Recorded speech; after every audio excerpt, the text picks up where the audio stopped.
#AskDrJohnWatts అని type చేసి మీ questions అడగండి, తప్పకుండా రిప్లై చేస్తాను.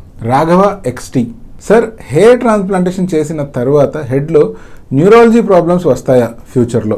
ఇక్కడ రాఘవ అడిగే క్వశ్చన్ ఏంటి అంటే, హెయిర్ ట్రాన్స్ప్లాంటేషన్ జరిగిన తర్వాత నరాలకు సంబంధించి ఏమైనా ఇబ్బంది వస్తుందా, ఫ్యూచర్లో ఏమైనా నరాలకు సంబంధించి ఇబ్బంది రావచ్చా, లేకపోతే బ్రెయిన్కి ఏమైనా ఇబ్బంది రావచ్చా అనేటువంటిది. ఎందుకంటే తల మీద సర్జరీ చేస్తున్నాము, సో ఆబ్వియస్గా ఇటువంటి డౌట్ రావడం సహజం.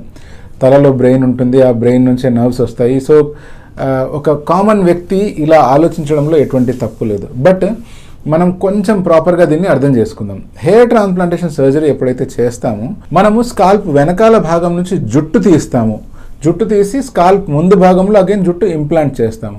మనం అర్థం చేసుకోవాల్సిన పాయింట్, మన జుట్టు అనేటువంటిది ఎక్కడి నుంచి మొలుస్తుంది అంటే ఓన్లీ మన చర్మం మీద నుంచి మాత్రమే మొలుస్తుంది. ఈ చర్మంలో కూడా 3 లేయర్స్ ఉంటాయి, ఎపిడర్మిస్, డర్మిస్, హైపోడర్మిస్ అని చెప్పి.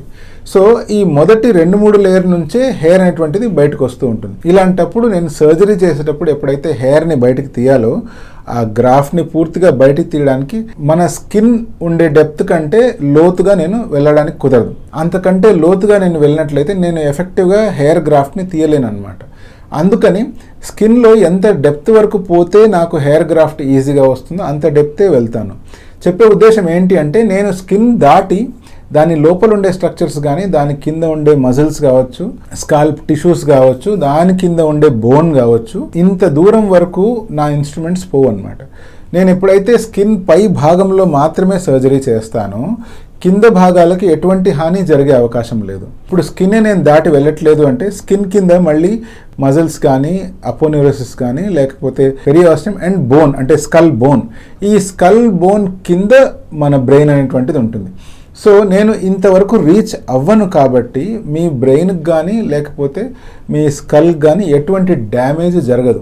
సో ఎప్పుడైతే ఈ ఏరియాలో కూడా ఎటువంటి డ్యామేజ్ జరగదో ఆటోమేటిక్గా మీకు నరాల సంబంధించిన ఇబ్బంది కానీ, ఎనీ న్యూరలాజికల్ డిజార్డర్ కానీ, న్యూరలాజికల్ ప్రాబ్లమ్స్ కానీ వచ్చే అవకాశాలు లేవు.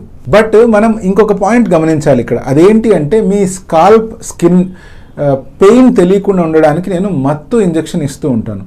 ఎప్పుడైతే ఈ మత్తు ఇంజెక్షన్ ఇస్తామో ఇచ్చినప్పుడు ఆ ఏరియా కాస్త నంబ్ అయిపోతుంది, అంటే స్పర్శ లేకుండా పోతుంది. అది టెంపరీ, దీన్ని లోకల్ అనస్థీషియా అంటాము. ఆ ఒక 2 to 3 hours మాత్రమే స్పర్శ లేకుండా ఉంటుంది. సో ఆ పీరియడ్లో మీ సర్జరీ అనేటువంటిది పూర్తయిపోతుంది కాబట్టి దాని తర్వాత క్రమక్రమంగా మీకు ఆల్ సెన్సేషన్స్ మళ్ళీ నార్మల్గా వచ్చేస్తాయి.